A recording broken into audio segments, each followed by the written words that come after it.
इस क्वेश्चन में हम एक कॉमन ऑब्जर्वेशन को साइंस से कनेक्ट कर रहे हैं। डाइवर पानी में इजीली मूव कर लेता है, पर ब्रिक वॉल के थ्रू नहीं जा सकता।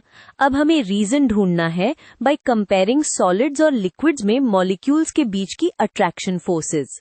पहले लिक्विड्स को समझते हैं। लिक्विड में पार्टिकल्स काफी क्लोज होते हैं, बट उनके बीच की अट्रैक्शन इतनी स्ट्रांग नहीं होती कि वो फिक्स्ड पोजीशंस पर लॉक हो जाएं। इसलिए पार्टिकल्स एक दूसरे के अराउंड स्लाइड कर सकते हैं और लिक्विड फ्लो करता है। अब सॉलिड में पार्टिकल्स बहुत टाइटली पैक्ड होते हैं और अट्रैक्शन फोर्स स्ट्रांग होती है। स्ट्रांग पुल की वजह से पार्टिकल्स एक फिक्स्ड अरेंजमेंट में बंधे रहते हैं, बस वाइब्रेट करते हैं, फ्रीली मूव नहीं करते।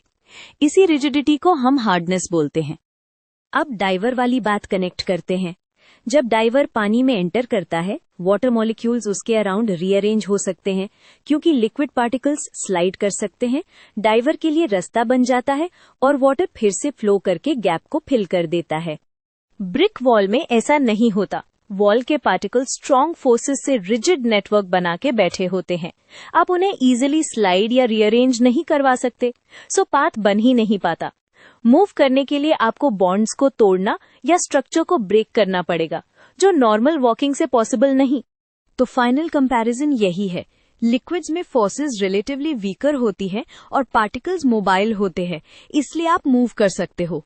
सॉलिड्स में फोर्सेस स्ट्रॉन्गर होती है और पार्टिकल्स फिक्स्ड होते हैं, इसलिए सॉलिड रेजिस्ट करता है और आप थ्रू नहीं जा सकते। बस इसी इंटरमॉलिक्यूलर फोर्सेस का डिफरेंस एवरीडे ऑब्जर्वेशन को एक्सप्लेन कर देता है।